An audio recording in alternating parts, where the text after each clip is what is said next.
Okay, so take your hand. Hi, and welcome everybody to another virtual Boston Marathon Expo stage presentation. And today we've got with us some of the true pioneers of women's running who set the table for Joan Samuelson and Des Linden and everybody in between to achieve what they have achieved in the years following at the Boston Marathon and around the world. So first, we'd like to make some introductions of who we have with us today. The introductions will be very brief. Their resumes are much longer. So let's start out by introducing quickly Nina Kuscsik and Jacqueline Hansen. Nina won the Boston Marathon in 1972, the first year women were officially allowed to enter. Jacqueline won the next year in 1973. And both were also key figures in the fight to get the women's marathon into the Olympics in 1984. Also playing a role in that is Eleonora Mendonca, who's with us, and she ran for Brazil in those 1984 Olympics. And I believe she went back to Rio in 2016 to carry the torch during their torch parade when the Olympics were there.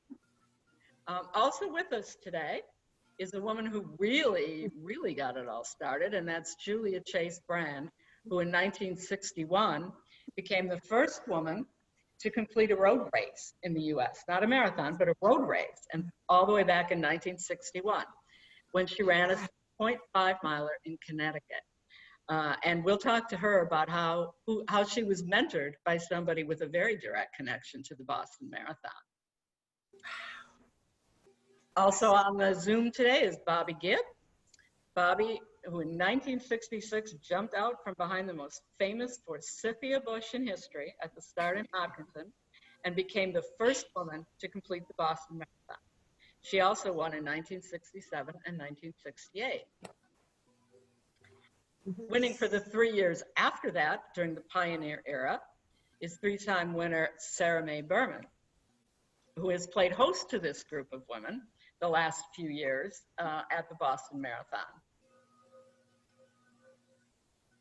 The last few women joining us are Cheryl Treworgy, who was fourth at World Cross Country Championships in 1969 and set a marathon world record of 2:49:40 in 1971.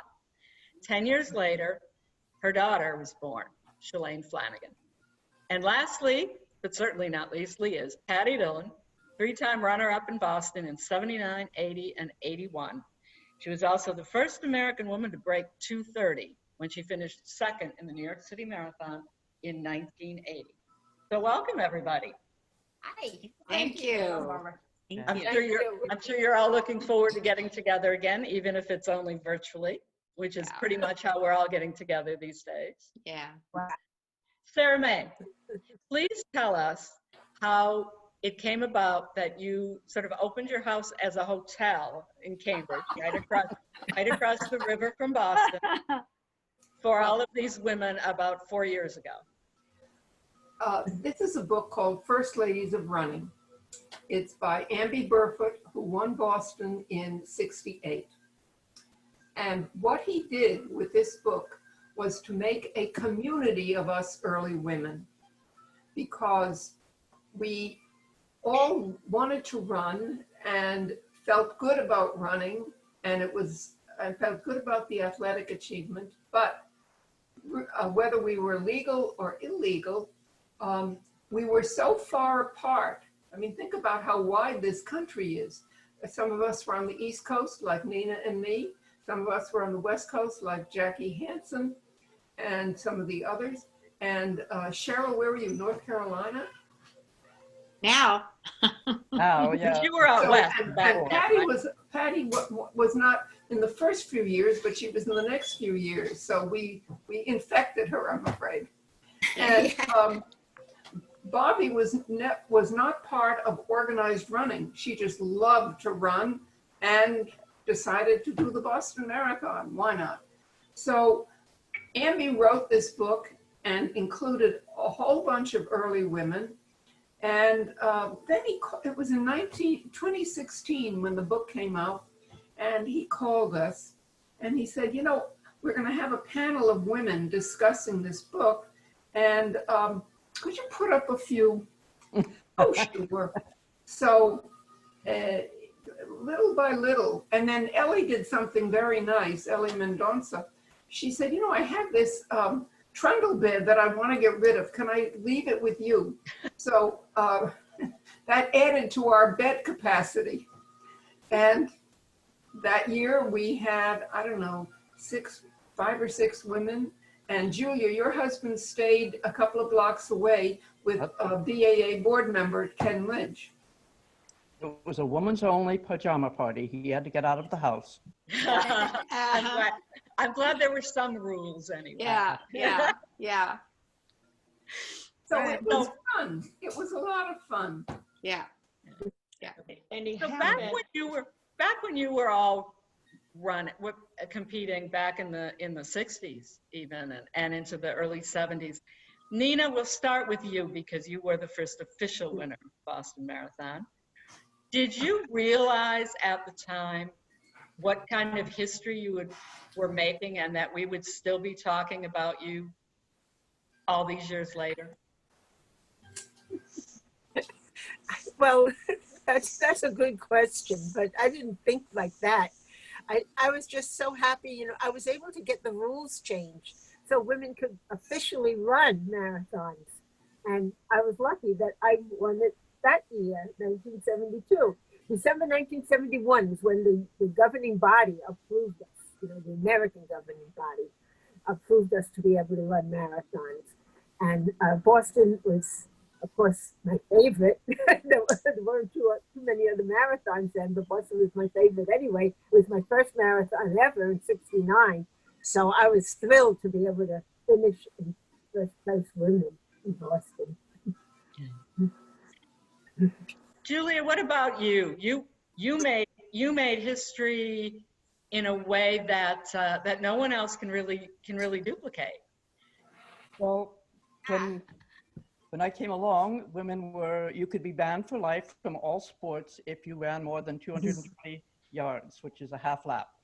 And that was the AAU, the national organization that had made a rule in 1928. We can talk about that. It was actually all based on a hoax, but that's another story. I love to run. I ran my first mile on a track when I was in 1947, when I was 5 years old. My grandfather took me to see if I could do a mile. But it wasn't allowed, so you did it in secret. But I happened to live in the same town as John J. Kelly, the Boston Marathon winner in 1957. Wow.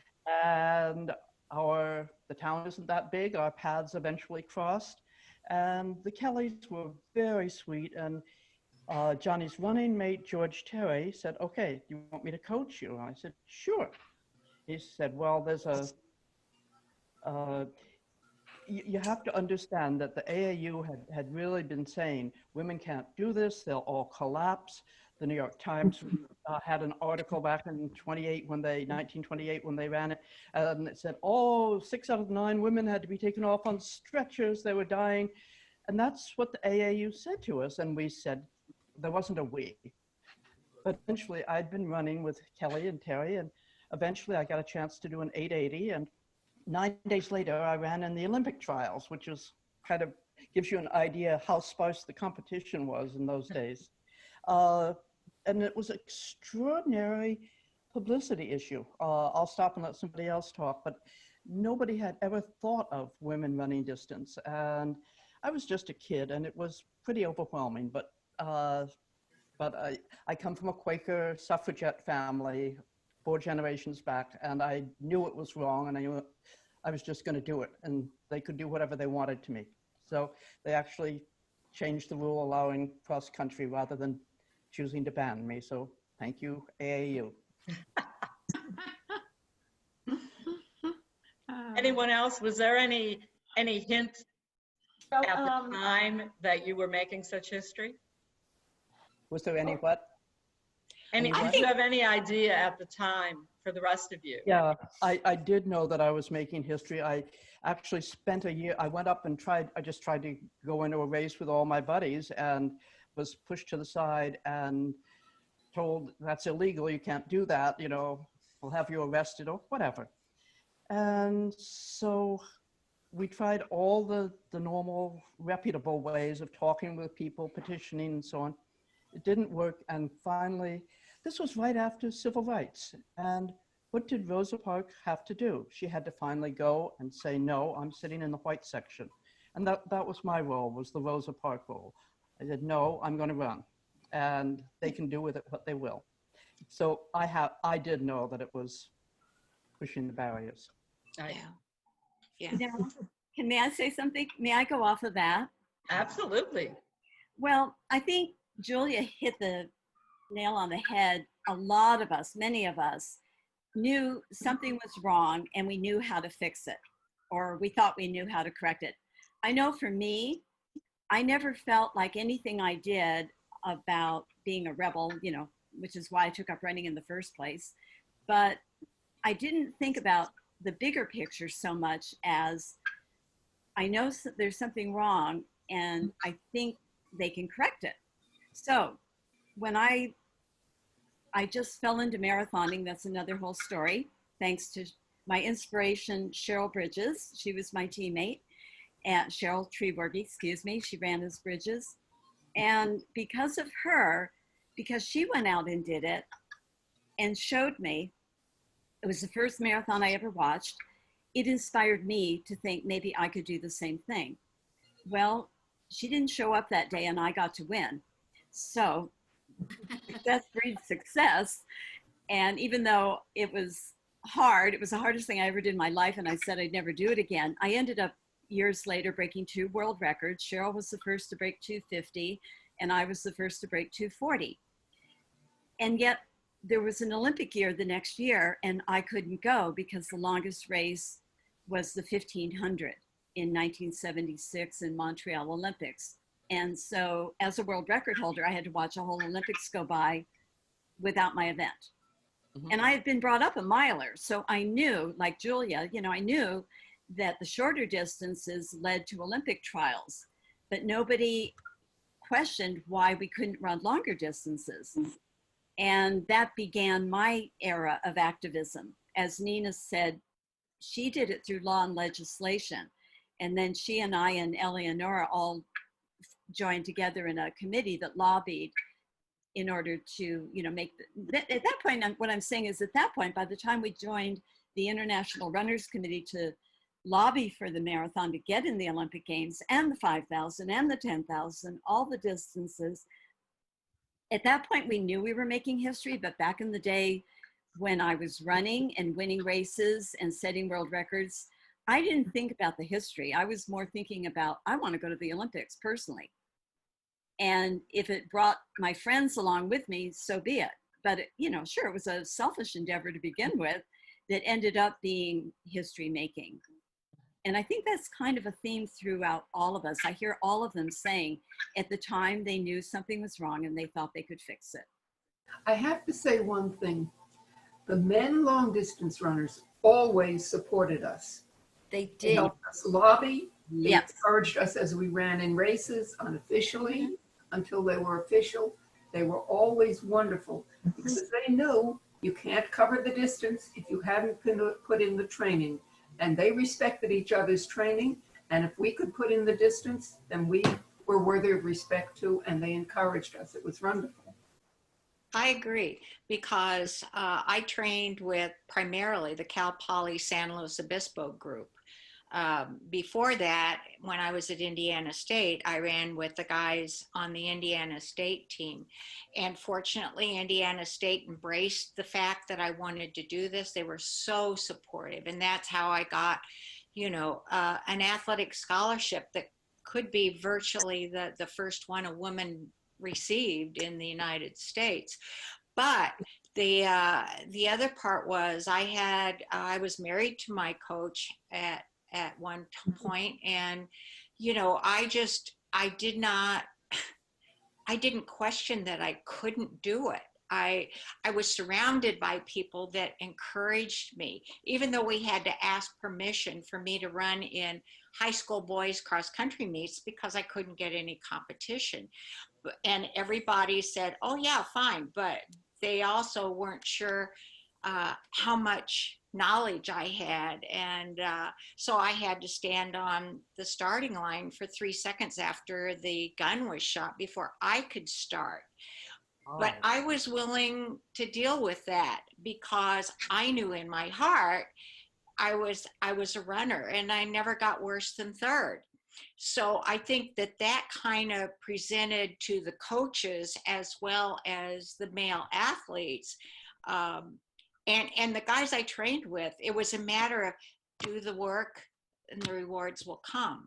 So I think even though we didn't know what we were actually doing, we were listening to our own heart, and that's what is amazing, is that we did not need encouragement. It was inside of us the whole time. And if there was a barrier, we figured out how to eliminate it. Speaking of running with your heart, that's a good transition to Bobbi, because if anybody ran with her heart, it was Bobbi Gibb. Bobbi, can you talk a little bit about that? It's just so much fun to see all you guys together. It's such an honor to be with these amazing women and actually learning a lot about their history. And I came into it. I always loved to run as a kid. To me, it was an expression of joy. And I run through the woods with the neighborhood dogs. And I never heard of Julia. I never heard of the BAA. I never even heard of the Boston Marathon until 1964. My dad and I went out and looked at it. And I saw all these people running. And I wasn't even thinking men or women. I just saw these people running. And I just fell in love with it. It was such a big expression of human endurance and human courage, what it takes to live a life. So I fell in love with it from the inside of it. It was totally irrational, but hardly anyone ran in those days. Even men, there weren't very many men running. And for a grown woman to run in public was thought to be improper. And I grew up in a fairly conservative suburb of Boston. And I could see as a teenager, I could see what was coming down the road. And women had hardly any opportunities. If you were a woman, you couldn't even get a credit card or anything. You couldn't get a mortgage. You couldn't be an attorney. It was just a total, you couldn't be who you really were. The gender roles were very, very set. And I could see that I was supposed to get married and be a housewife and have 23 children. And so, but then I wanted to get married, I wanted to have children. I also had a mind and I had a body and I loved to run. And so I trained for 2 years. I was totally outside the world of athletics. I had never run the race. I had no idea about any of this, no books, nothing. I just started running longer and longer distances. And I trained by going across the whole continent. I love this country. And still am totally in love with the idea of America and democracy and the people that live here, and the diversity of geography and the diversity of people. And so every night I slept out because I love to camp out. I love to sleep out and fall asleep under the stars. And during the day I would run longer and longer distances all across the country, out across the Great Plains, out across the Rocky Mountains, and all the way to Colorado. It took, I don't know, about 2.5 months to go across. And that was my training for the Boston Marathon. And then I ran 65 miles of the Woodstock equestrian event to get an idea of distance. I didn't know distance. And then I thought, well, now I'm ready to run Boston. And I wrote for my application, and they said women are not physiologically capable of running marathon distances. And furthermore, they're not allowed to run more than 1.5 miles. And furthermore, it's a men's division race. Sorry, there are no marathons for women. And so at that point, I had moved to California, and I thought, you know what? I feel cheap in the armor here. If I can prove this misconception about women wrong, it's going to throw into question all the other misconceptions that have been used over the centuries to keep women down, to keep them subjugated, to keep them in a secondary position, to keep them from becoming who they really are, from their true power. And so I could see it was a little tiny chink. If I could do this one thing. And so I did. I took the bus to Boston. I did it. And I ran, and the men were very supportive. I ran all the way to Boston. It was front page headlines. Patty, Yes. when you hear these, when you hear these stories, what do you think? I mean, you came a bit later. I did, and like And Bobby, you I never benefited heard a little from their setting the stage for you.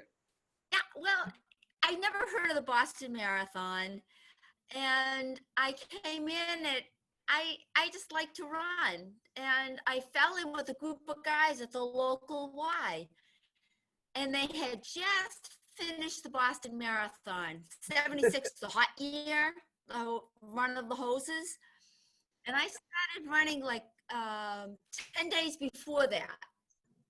And I met up, I saw them at the Y, and no words were exchanged or anything, not even a hi.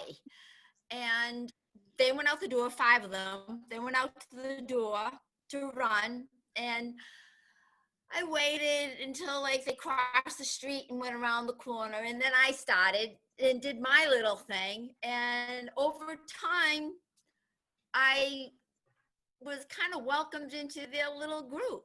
And I never heard, the stories are wonderful for me. I love these ladies, and I tell runners about these ladies. I never knew about Boston, about Bobbi and Julia. I love Julia. And Nina. I mean, I never heard these stories, but you know, I knew Jackie. I got a book. Somebody, Dr. Oh, I forget. He runs, he used to run Barefoot all the time from Connecticut.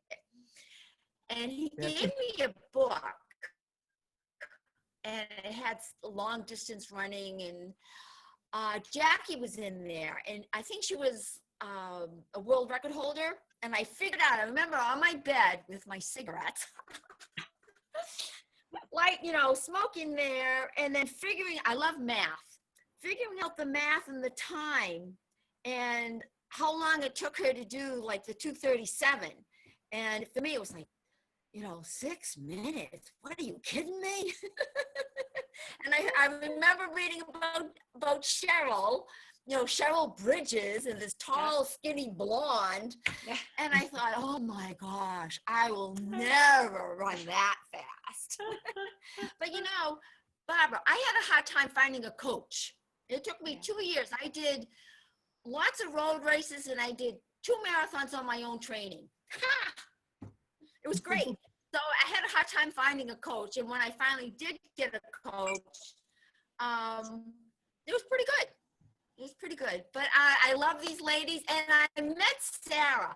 Sara was about the first woman runner that I met. Right, Sara? She came to Sports Union. And I think it was over at Fresh Pond. The 2.5 mile, 5 miler they did free every Saturday. I wanted to see my name in the paper. If you ran it, you got your name in the paper. I ran it. That's probably motivation for a lot of kids. I competed against Ellie quite a bit. Now, one thing I've always found interesting about this group is there was sort of an East Coast group and a West Coast group. And you didn't know much about each other because there was no internet in those days. You know, if a local paper did not pick up whatever was on the wire, that's the only way we found out how either coast did. There was what they called the pink rag, women's track and field that, you know, Chi-Chen Reel's husband, Vince Reel, put out. And that was the only way we found out what was going on in the world too, because the papers didn't really cover it. It was kind of like this underground connection system that we had. But truly, I mean, when Bill Bowerman coached me, Bill Dellinger coached me, the workouts were through the mail. I'd finish a week's worth, and I'd mail him how I had done. He'd mail me the next week, and that's how we were coached. But because we were so isolated, because of communications being slower, you didn't know what anybody did on either coast or in the middle. When I started, I was in the middle in Indiana. I thought it was I'm sort Idaho of or exception to Iowa. bi-coastal. Yeah. I'm sort of the exception to the bi-coastal story. I started out with the Kelly East Coast group, and when my coach went off on the Peace Corps, I hopped in somebody else's car and went to the West Coast to train with the LA Track Club. And that's why I knew the groups on both coasts. And Jackie, you and I both were, I was directly under Igloy and you were under Igloy's person.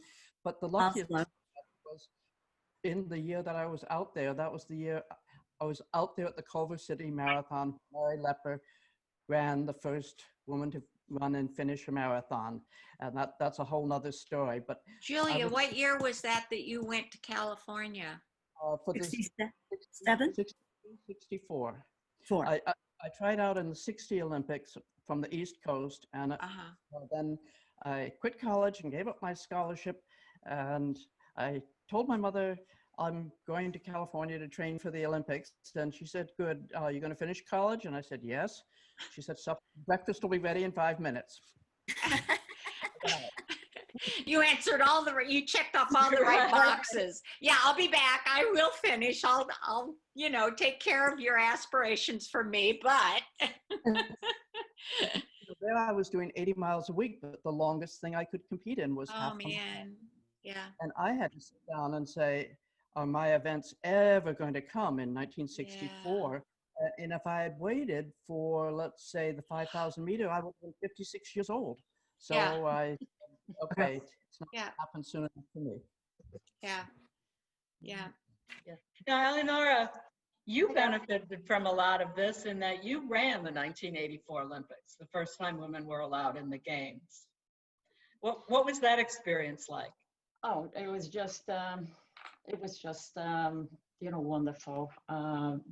Not just being there, participating in the first women's marathon, but the work that was behind that I was, a little bit part of it, along with Jacqueline and other, people in our organization. And we fought so hard for parity. And finally, 84, we had not only the marathon, but the 3,000, also the 400-meter hurdles.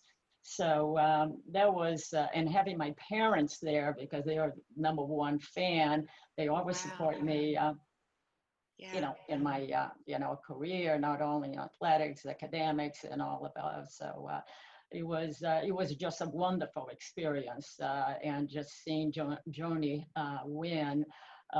It was just so much joy, so much relief, not only finishing the marathon, but, to see actually happen. And I was, somewhat part of it. So it's just, that was the culmination of my athletic career. There was no question about it. But if I may, go back to the, what we were talking about, the support when we began running. That was back in 71, 72. I was in Brazil, and there was no race whatsoever. Very, very few, not just for women, but, actually women wasn't running a road race. The only few races available, they're military, the Marine, the 5K, the Air Force, Air 5K, and the San Silvestre, the midnight race at the last day of the year. That was very popular, but it had been going on for 45 years. And at that time, women are not allowed, but that's another story that Jacqueline can mention, because she was so, important to get the women's, approved into that road race, which I learned later on. But when I began training, it was just the time that the 1,500 meters was approved in the Olympic Games in 72. And also in 73 is going to be, for the first time, the South American Championship. The 1,500 meter event is going to be held. So when I was running around the perimeter of the soccer club, the soccer field in my, club, the coach, the track coach, invited me and said, would you like to train? And for the first time in Brazil, is going to be held the South American Championship, and we're going to have the trials. And I said, wonderful, wonderful. I was looking for a way to, to compete, but I was already, 22 years old. 400 meters, shorter distances, I was out of the question. So I trained and went to the trials. I established, I established the record. I lowered the time in the South American Championship in Chile in 74. And then in 74, I came to United States. And that opened the whole world, especially I was living about 800 meters from Sara May, which I did not know until a week after I arrived. I bumped into her, and that, from there was history. It was just incredible. But until that point, I had no reference whatsoever. My training, the guys on the team, they were very, very supportive. As a matter of fact, the coach was a wonderful coach. He used me to help, the guys that said, well, listen, you got it on the time trials. Said, Eleanor, they will give me a handicap. And I said, well, you're not gonna lose to Eleanor, are you? And in the same time, the guys are always ahead of me. So I had to really, really try to close the gap. That was my, the rabbit sort of thing, the thing that I was keen on, how close I could get to them, because I had no woman competing with me during that time. So it was quite different. But once I arrived here in 74, I began running cross country, and then long distance, of course, being Boston, Cambridge, Boston, just opened the whole world. And so I'm just so, glad to be, evolved, during that time of the growth of, women's, running. And I became, involved as well. I had someone like Sara May that was so active. So in fact, not only, in running, but also, political in the school committee. And that gave me, the, feeling that, we gotta fight for, what I think that's, you need to fight. So it was just, a great, great experience. Julia? Yes, two things which outsiders wouldn't know about, but to give you a feel for what it was like, Nina and the other women, I wish somebody had a picture of what they did at the New York Marathon when they tried to separate the women and the men, and the I was about to say, I'll bet somebody has a picture. Nina and fellow runners said, no, we are not going to be a separate group. And they sat down on the pavement and they refused to start until the starting gun went off for the men. And then they started. I don't know if you have that picture. Two other anecdotes that'll give you an idea of what it was like back in my time. The head of the women's AAU, after I went and ran Manchester, came up to me at the Nationals, and she put her arm around me and she said, oh, Julia, you're so pretty. Do you see Grace Butcher down there? She used to be pretty before she tried to run distance. Don't do it, Julia. And she said to Chris McKenzie, American women will never run distance, my dear. Chris McKenzie had been a cross-country runner in Europe. They'll never run it in the US. It makes them too muscular and hard for them to have babies. Of course, Chris had 3 babies, but that's another story. Unbelievable. I got a lot of flack from that too when I was running from other women. Like, why would I want to run? Why do you want big legs? And I had a knee problem and I went to 10 doctors. The 11th one was the one I stayed with, but the first 10, they didn't want me to run. I was going to lose my uterus, my hips, and it was awful, awful, awful. And I worked at a hospital, so I could just go to doctor to doctor to doctor. But I got the last one was really good. He was a runner. So it was really good. And then he sent me to Rob Roy McGregor, who did the Etonic thing. Well, when I was in high school, I had guys telling me, oh, nobody's going to want to date you. if you're a runner. And it was like, well, Who cared? okay, so I'm weighing whether I date or whether I satisfy my passion. It's like, I don't know. When I got to Indiana State, I was the only female. I knew the whole cross country team. I knew, 15 guys the first day I got on campus. I didn't think that was so bad. Right. I ran with when I was running, I ran with the BU team, Northeastern, Brandeis, Harvard. I had my pick. Yeah, Great. yeah. All up and down the river. It was great. I had a morning group and I had an afternoon group, and if I wanted to run with different groups, I had Monday, Tuesday, Wednesday, Thursday, Friday. It was great. Yeah. Well, in the 80s, I was fun. teaching at Hamlin At the end of the University. pack, though. I listened to all the exploits. In the 80s, I was teaching at Hamlin University, and I ran with their cross country team, even though I was a teacher. And it's funny because at one of the USATF meetings years later, I ran into one of the guys that was on the cross country team. He's now the athletic director at Hamlin. But he was also in my classes too. So, I mean, I love that part about running where you can go anywhere in the world. Isn't it great? Yeah. And it's usually long run on Sunday. You can go anywhere. Long run on Sunday, track workout on Tuesdays, medium run on Wednesday, another track workout Thursday, and then a race on Saturday. It's the same everywhere. Wasn't I lucky though, as Julia referred to? I was trained by Laszlo Tabori, who didn't think of us. I know. He didn't think of us as men and women. We were runners. Yeah. Runners. We were all runners. I had a hard time. We were grouped together by ability. Yeah. And the guys were always supportive, as Cheryl said. They supported us. And may he rest in peace, the 5,000 meter runner who just passed away this year, Dick Berkeley.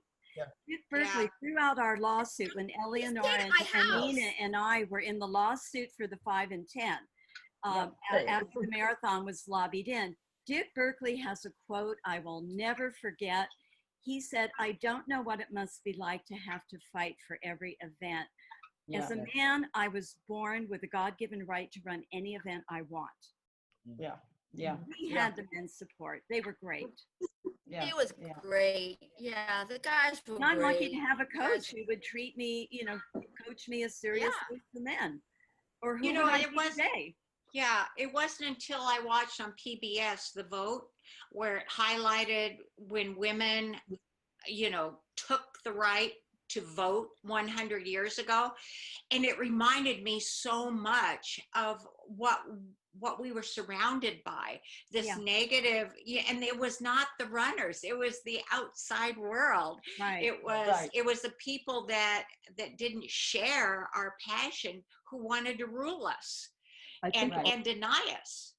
Also, I think historically, the 1920 was the period where women were getting the vote all over Europe and so on. And in 28, at the Amsterdam Olympics, was the first time women were allowed on the track. And the guy, Coubertin, who had started the modern Olympics, hated that. Women don't belong on the track. They shouldn't even be on the sidelines. And Avery Brundage, the American for 50 years who headed our AAU, they were really enraged about women going on the track. And there was there was a backlash against women's suffrage, and people of my mother's generation around 1930 denied that they were feminists, denied that they wanted the vote, wanted none of that. And the race was run in 1928, and it was less than 6 months later before Avery Brundage put the nix on it that said that we would be banned forever. Do you know that he also banned Babe Didrikson, and he also banned Black Sprinter Berlin? Give me the name. Jesse Owens. Jesse Owens. Yeah. Refused to give the medals back to the decathlete, American Indian decathlete. He basically savaged American Jim Indians. Thorpe. Yeah, thank you, Thorpe. And women, anybody who made stardom, he got them banned. A really evil period, and I think it was a backlash against these uppity women who've gotten the vote. We're part of history, guys, and we Yeah. fought our way out again. Well, and we don't know their upbringing that allowed them to bring their prejudices into the decision making, because obviously it came from some place. And I just wonder, what happened in their lives that made them think that we weren't capable or deserving. It was the way the white WASP establishment, which I come from, thought. I went into a new OBGYN for a ladies' examination. And when he found out that I had tried out for the Olympics, he says, well, clearly you have high levels of testosterone and not very much in the way of feminine hormones, because otherwise you wouldn't be so aggressive as to run. You don't need logic with these people, guys. Wow. I mean, we're laughing, but that really falls into the category funny, not funny. Okay, the reason Larry and I deduced that women, at the time I started running distances, that we were getting such a hard time from officials was politics. Yeah. Mm-hmm. Because if you realize Title IX hadn't come in yet, and the girls who were running the sprints, and their coaches were coaching these girls running the sprints. So if you had a good group of girls running sprints, you got to the big indoor meets, you got to wear blazers, you got on the overseas trips, and they were a community, a self-serving community. So if they recognized women who wanted to run longer distances, they'd have to recognize their coaches too, and then they might take some of their spots in some of these trips, in some of these indoor meets with the Blazers. And we think it partly was political, because it certainly didn't make any sense. And the business about, oh, you'll get ugly muscles, or your uterus will malfunction. Yeah, that's a good one. They always use that one. Was totally unscientific, unmedical, and Right. etc. Nina, I had my kids in my 40s, so much for that. right. Nina, among all of these women, I want to be sure to ask you one question in particular, and that's, when you listen to what all of you have gone through and remembering what you went through when you were running, does it make you feel proud now when you see how far women's running has come? You know, they said women couldn't run marathons, our uterus would fall out. And We should make something. We should make something, and our uterus catch. There should be something. Before we wrap up, we've got about 10 more minutes. And before we wrap up, Okay. I would love to ask all of you one question. Other than a race that you won, what's been your favorite moment in women's running from the time you were running until the present day? Patti, you're going, yes, I have one. Yes, I know. My daughter. It was great. It was great. My daughter loved to run. She was like this feral earth child, always barefoot, always running around. And I wanted my kids we homeschool, so I wanted them to have physical fitness. So I started a running club for them, the Connecticut Homeschooled Harriers. And I had 65 kids. In any case, my daughter, she ran 5Ks, 22 minutes and under, as a 8-year-old. And the best thing was we ran together.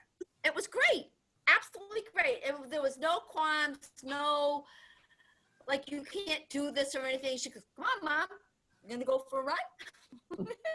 That's great. great. That's Oh, my best. that's great. That's Nina? what I could share with my children, and that's what I could share with my daughter. It was That's- just great. Nina, what has your favorite moment been in women's running?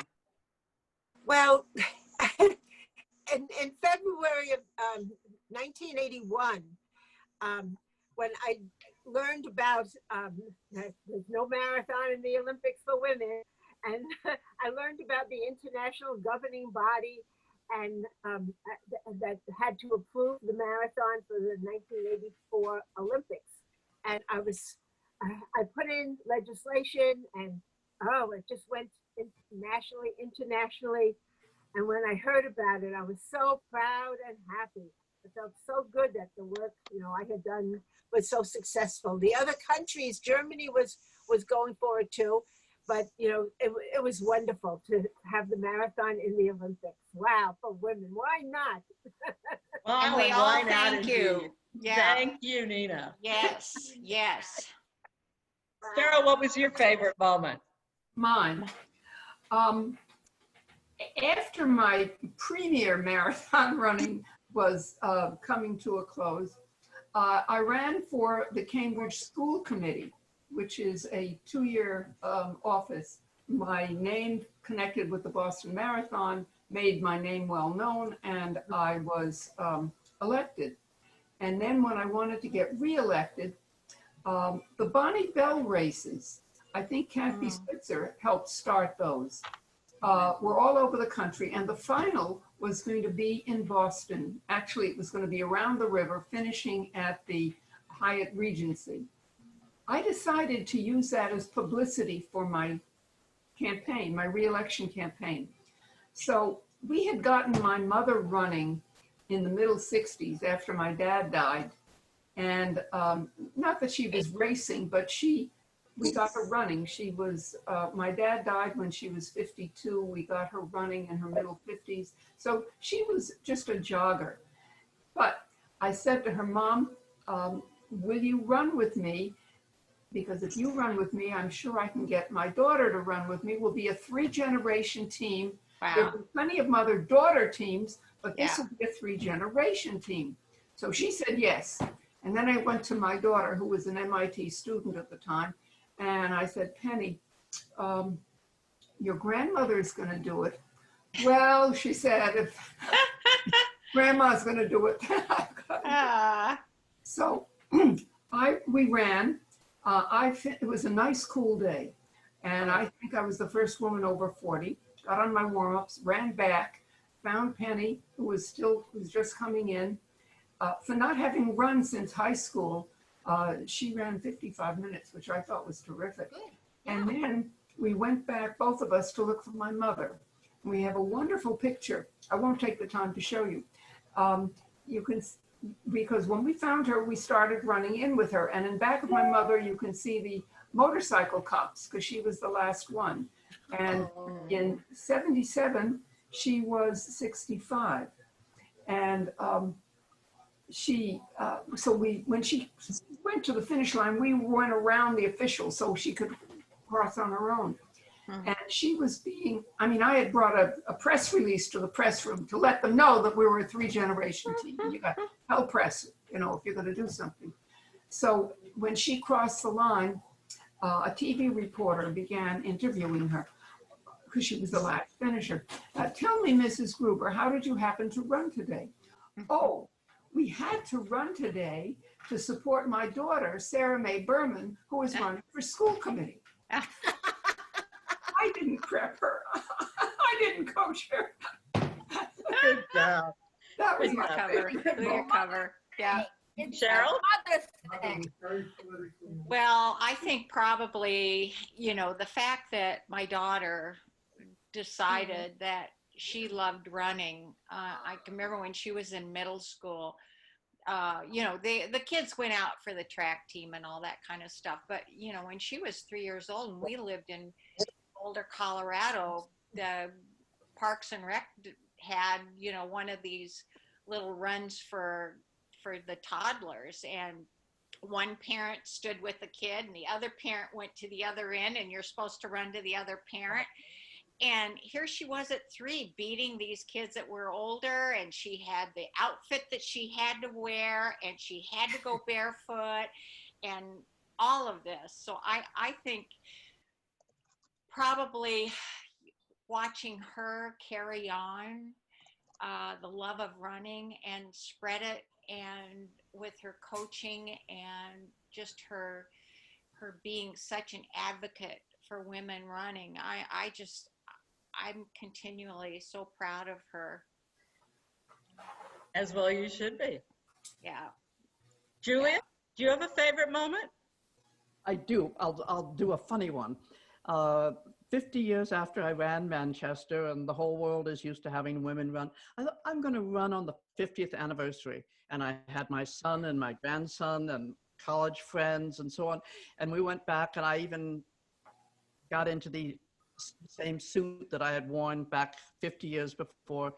And I got up there to pick up my race number, and the woman started to hand me the envelope and then took it back. And she said, you're not superstitious, are you?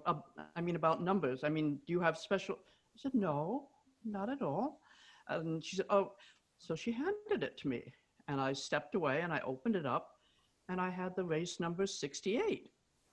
And I went back to her and I said, I don't understand. What's the significance of this? And she said, well, that's your age. And I said, no, I'm 69. She said, we can't let you run through town with that on your shirt.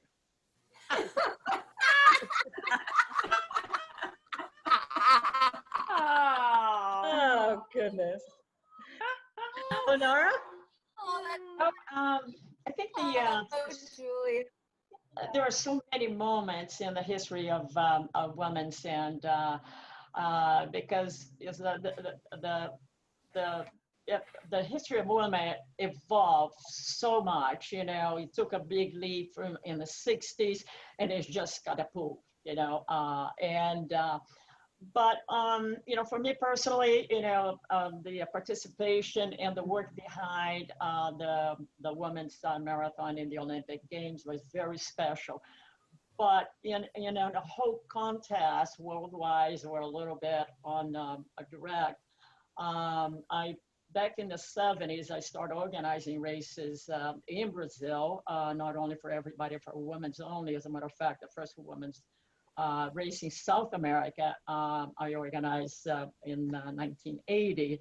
So this year, we celebrate the 40th anniversary. In 1981, we organized the largest all-women race in the world. We had 55,000 women. At that time, the organization, the sponsor was Avon. And I had asked Catherine Switzer, at that time she was in charge of the program, and I said, what's the record for women?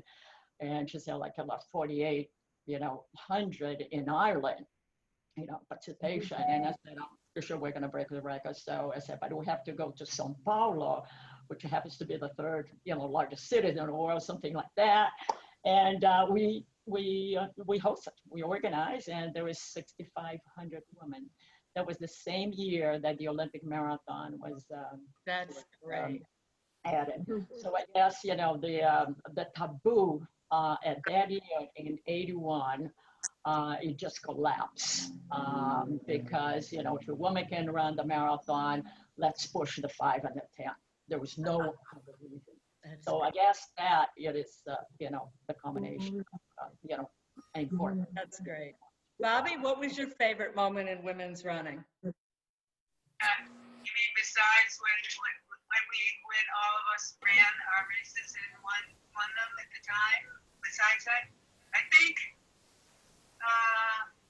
the first women's Olympic marathon trials out in Washington, Laurel James set up, and she invited a lot of the pioneer women and, of course, all the competitors for that race. And it was a wonderful chance to meet all these wonderful women runners. And she asked me to sculpt a prize for her, and I sculpted a woman, I call her Olympia, that Joe Benoit won the next year. Perfect.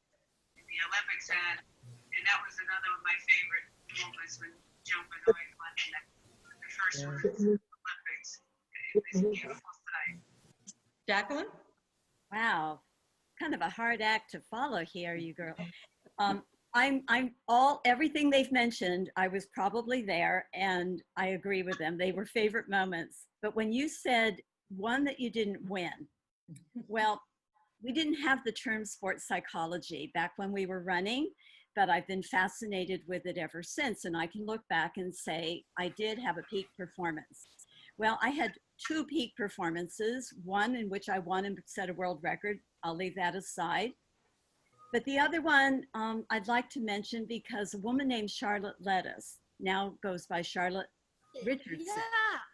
Yeah. So she is definitely a first lady. She just never did marathons. Maybe she was smarter than a lot of us. But we faced off in one of the early New York City mini marathon races. Yeah, she won. And she won in 1975, but let me tell you, that was my other peak performance in life. I've had 2 peak performance races, and you can lose and still have a peak performance. Yes. We ran, it was one of the larger ones, like the first time they went, you know, like numbered in the thousands instead of the dozens. And out of a pack of maybe, I don't know, 24 of us, by mile 4, then it narrowed down again. And finally, it's just the 2 of us. And we went down to the wire, but I never felt like, you know how you get that feeling when you're competing head to head and it's stressful? This was more like supportive. It was not like stressful. It was, we were in the flow. You were each pushing each other. We were pushing each other, drawing each other along, and we were stride for stride. And it was a beautiful experience. And in my mind, I thought, wouldn't it be lovely if we could just tie? And then I went, oh, if Laszlo was here, he would tell me to kick. So the 6-mile mark came and I kicked. And she changed gears and she went by me like I was standing still and I didn't have any more gears. And after we crossed the finish line, she's waiting to greet me. You know, I mean, it's split seconds, but she turns around to greet me and she said, oh, it was so much fun. I wish we could have tied. And do you know, Charlotte and I are friends to this day. And I learned something new last week from her ex-husband, Tom Diderian in Boston. And he told me, he said, you know, Fred LeBeau said that was the day women's running changed. I should say women's racing changed, at least for the mini series, I suppose. But he said that was the day the media came out for the competitive event it was, instead of the novelty it used to be. Yeah. And I thought, oh, thank God we didn't tie, because we made it a race, and I feel so much better about losing. Yeah. That is a perfect way to wrap this up, with sort of the transition to the competitive era, and recognition of the competitive era that we're in now. Yeah. Thank you. So thank you all. Sarah, thank you for hosting this virtual slumber party. I hope next year you're hosting the in-person one again. You're all welcome. We'll find places for you. Thank you, Barbara. You're very welcome. Thank you all so much for joining us. Yeah. Good to see you all. Yeah. You look terrific. Bye. Bye. Bye. Wow. Oh my gosh.